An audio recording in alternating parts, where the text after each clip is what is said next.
As we started off this class, we presented on who we thought constituted we the people of Penn State.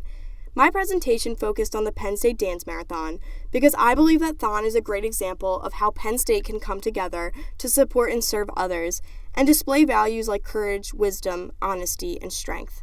However, this class was the first time where I felt opposition to Thon as an organization, and not just disagreements with a certain initiative or occurrence.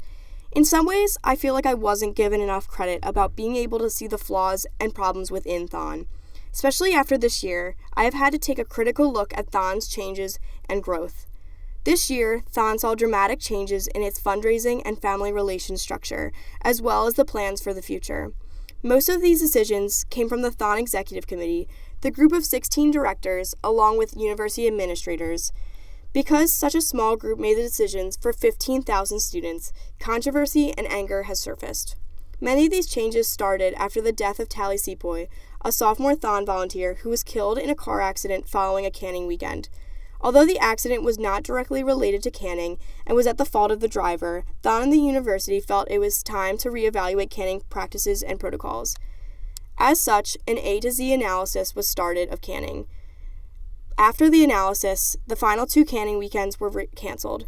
These cancellations, especially the last weekend, were a shock to many students. Canning is a large portion of student fundraising, so many were discouraged knowing that the total would be dramatically lower than in the previous years. And the total was dramatically lower, dropping to about $9.6 million from the $13 million of Thon 2015. However, many view this drop as a wake-up call to prioritize family relations over totals and competition. Regardless, questions about growth and sustainability were raised when the totals were millions lower without canning. Though the EC stated they were committed to preserving canning after Thon 2016, the EC released in April that canning would be phased out by 2018. This decision, which was unpopular, came after safety concerns, a general lack of canning growth in the past few years, university pressure, and an increase in forced fundraising cases. Even with the phase-out, canning will look much different for the next 2 years. Intersection canning has been eliminated, so there will be no more dancing in street corners or out-of-the-car window dollars. Intersections have been eliminated for legal and safety concerns, but many people feel as if this decision eliminates much of Thon's tradition and identity. To fill major fundraising gaps, organizations are expected to host alternative fundraisers. However, alt funds require significantly more planning, structure, and upfront costs, which may be difficult for smaller and newer organizations. These also do not make as much money or have the same promotional effects as canning.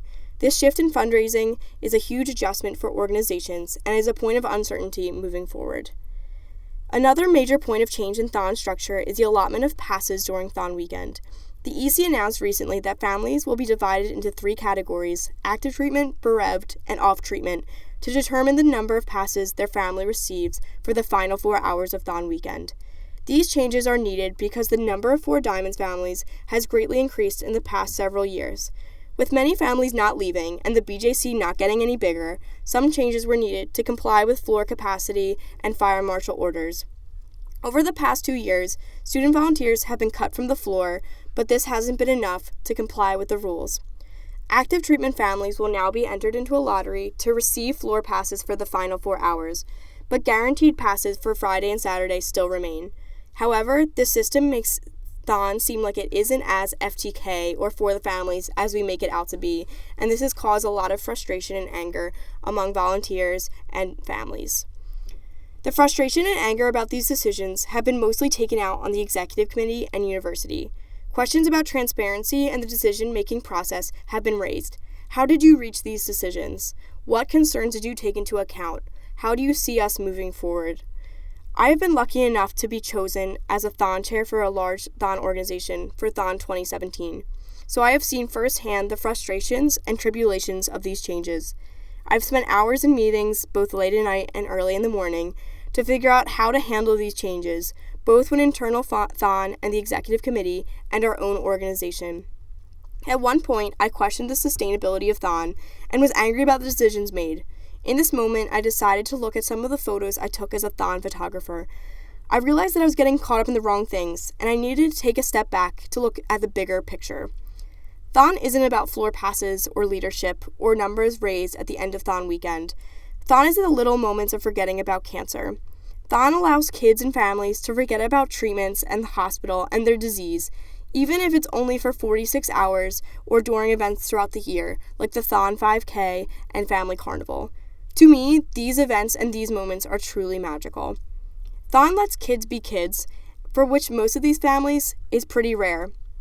It's amazing to see what water guns, capes, bubbles, sword fights, and dancing can do to lift the spirits of families fighting hard battles.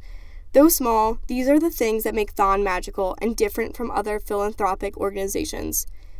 I was lucky enough to see and capture some of these moments as a photographer, sometimes at 1/50 of a second, others at 1/200 second, and so on.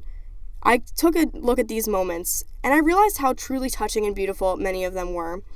And I believe that these interactions, these little displays of love, show what Thon truly is and what we truly aim to do as an organization. And looking forward, we should keep these little moments in mind and do everything we can to preserve this magic.